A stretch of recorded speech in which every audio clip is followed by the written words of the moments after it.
Hey guys, this is EliGE from Team Liquid, and I'm going to just be going through my config and all of the binds and settings that I think are important for you to have. So I'm just going to get right into it. So the first bind that I'm going to be talking about today is NADE binds, and they are probably the most important bind that you need if you're going to be a competitive CS player. And it blows my mind every time that I find out that a pro player is not using one. So I'm going to show you the bind first. The bind is bind and then whatever key and then slot 7. And I use C. You can use whatever you want. But all it does is I press C and it takes out the flash instantly and I can throw it. That's all it does. And obviously this is very important. You don't want to have a nade in your hand and then you have to go 4-4 to take out your flash. It is definitely faster to just press C and press it, and then you can use whatever support you need for your teammate. So like let's just say that you're rotating in from B over here, so you're rotating in from B and your teammate just really needs a flash behind him. You just instantly press C and you just start flashing for him and you can go for it. Pretty self-explanatory, nothing really more to say with it. So the next bind that I'm going to be talking about is for your smoke. So this one would be bind and then whatever key and then slot 8.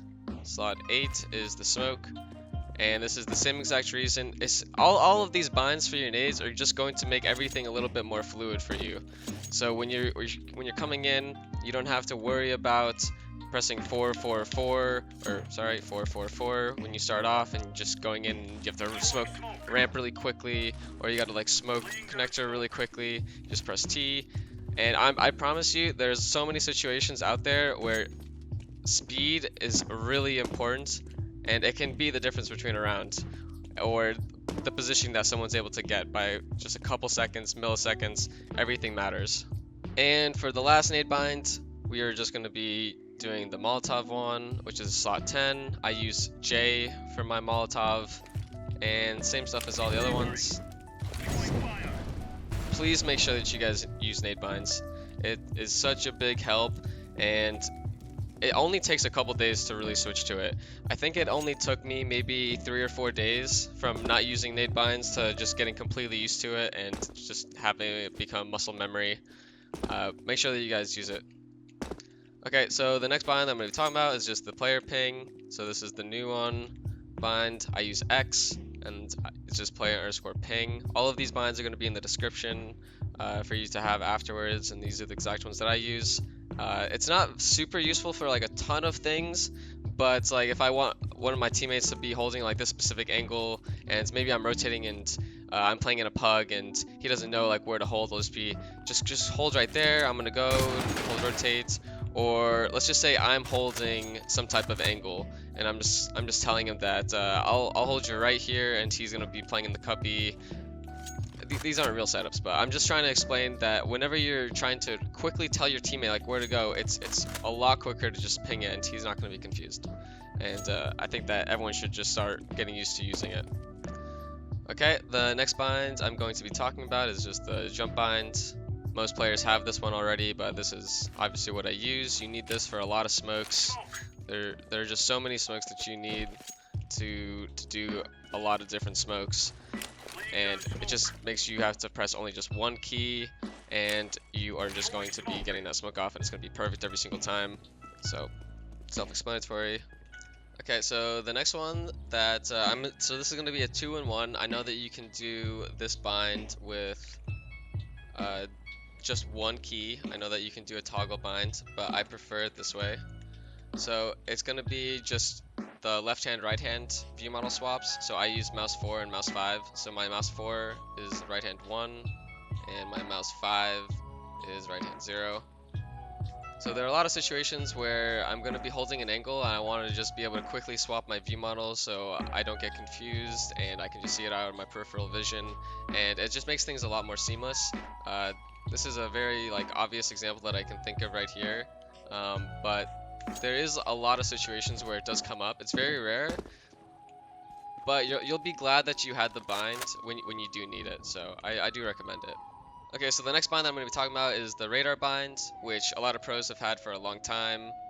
It was a lot more helpful back in the day when there was the smoke bug where you could see someone pop up on your radar quickly, and if you and Tim were both in a smoke and you had the radar bind, you could just look at your radar and just kill them through the smoke very quickly. So it's not as useful anymore, but I still think that it does have its uses. So for me, I usually just use it to navigate smokes, or if someone's gonna go like behind a wall and like my teammates engaging in that person, like maybe on overpass, my teammate's running up lane and I'm in bathroom, and I can get like a quick wall bang kill if he starts shooting at him. I can kind of see like on my radar that he's close up, and I can just look at my radar and just try to shoot through the wall kind of where he is, and it makes it easier for me to wall bang him. Or another example is just navigating through smokes, and this is probably the most obvious on Nuke, where you are trying to like make it through the vent.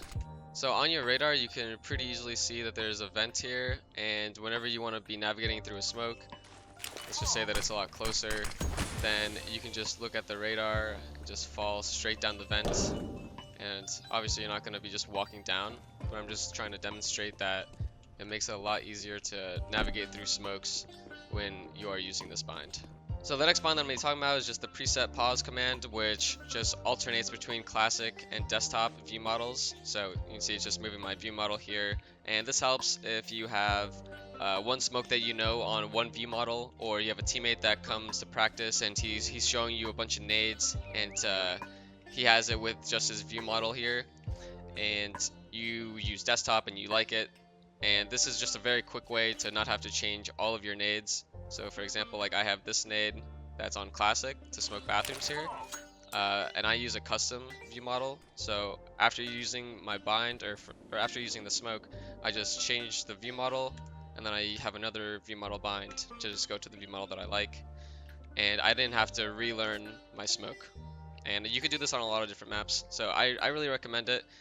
Even sometimes, like maybe you have a view model, maybe your teammate uses the left-hand view model, and he also uses classic.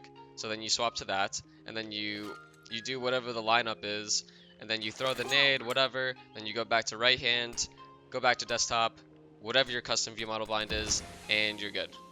The next bind that I'm going to be talking about is the crosshair size toggle bind. So you would just put it to whatever you use. I use mouse 3 because it makes it quicker to just get my lineup quicker.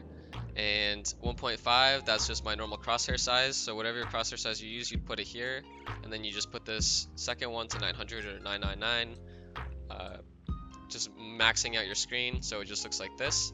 And this actually really helps for, maybe you have a lineup where, I don't know, you go like to the right side of this N and all the way to this pole. Like it would be sometimes it just gets messy when you're just going straight up and you're trying to make sure, I don't know, maybe you're just jittering and you just go to the right. A little bit extreme, but I see some people like they'll start lining something up and they'll just like go just to the left. So this just really helps if you want to go to the right side and you make sure, okay, it's completely on the right side of the N at the top of the pole. You can't mess that up. It's as perfect as you can possibly make it. So if you have any lineup that has to be very specific, or you just want to make sure that you're precise and you're not going to mess it up, I would recommend that. I got that from Taco actually. I saw him as the first teammate that used that type of bind to make lineups a little bit more easy. So I recommend it for everyone too. So that's it for the binds. So next I just wanted to go over my video settings really quickly. So I use 1680 by 1050. I've been doing it for a long time. I just like how 1610 feels. 1610 stretched, not black bars. It just feels a little bit of a good mix between 16:9 and 4:3. Make sure that it's on full screen, otherwise you're going to have input lag. Shadow quality, you need to put on high. There are some lineups on some maps, like Train for example, that uses certain shadow corners for lineups. So you need to have high to make sure that the shadow is going to be there for you. And these two, effect detail and shader detail, both of these should be on high. These are the better settings to look through Molotovs, from what I know. And also boost player contrast. I couldn't figure out why some people were so hard to see when I had these two settings at high, both of them. I couldn't see people through Molotov sometimes too, and I figured out that it's boost player contrast was making it really hard for me to see through Molotovs even though I had these two settings on. So I disable boost player contrast now. I don't really see a big difference between the visibility anyway, and it makes it harder to see through Molotovs for me. So I would disable this. Multi-core rendering, of course you need to have it enabled, and I have all these other ones disabled just for maximum frames. I don't really think that putting on anti-aliasing or any of these other settings make the game look that much better. VSync off, of course, motion blur off, and whatever your Uber shader is on, whatever the auto setting is, make sure that you keep it there. That's what Valve recommended in the patch notes when they came out with the setting. Make sure it's enabled if that's what it says for auto. If it says auto disabled, keep it disabled. Whatever this auto setting is, keep it there.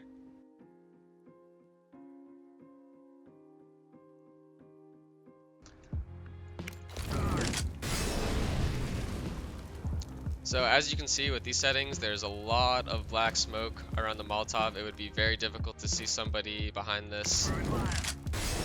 And this is with the boost player contrast enabled, shader and effect detail style to low.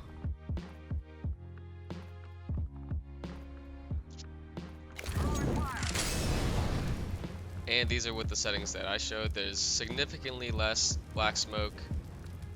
It would be a lot easier for you to see, and even if you're closer to the Molotov, it's still fine visibility wise.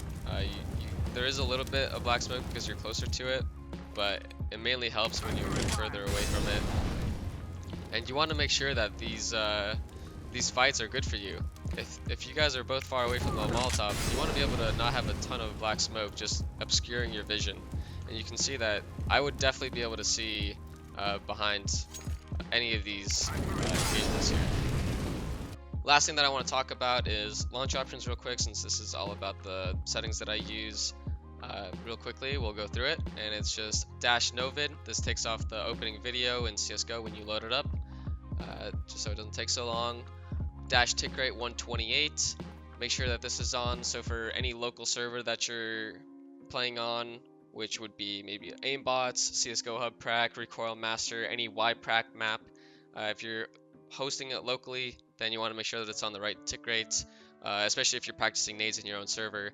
Some jump binds smokes will not work if you're having the server on 64 instead of 128.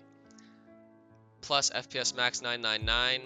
Make sure that your max FPS is at 999, something that's unattainable, but not at 0. It's going to be affecting your input lag, your input delay on you if you put it to 0. So just take my word for it and do 999, or you can test it yourself and do some like the CL show FPS commands and test it with the 0 and 999. Next one is rate 786432. That is just the ideal rate command that they put into the game a couple years ago. And the last one is -allow third-party software. So this makes it so you can stream the game. Valve put in an update a couple months ago where you need to have this command on if you want to be using OBS or pretty much anything to stream the game. It does impact you if you are trying to play matchmaking. I think it does something with trust factor or something like that. So if you're playing matchmaking, then I would not have that command in there. Or maybe it's Faceit or ECA. I forget, but either way, just keep in mind what it's doing. And these are the only launch option commands that I use. So yeah, these are all the commands that I use, guys, and thank you so much for watching this video. I'm going to be putting in more tutorial type videos and the settings that I use, or any tips and tricks that I can think of. And thank you so much for everyone that's been subscribing and watching the videos. I appreciate it a lot, so see you guys soon.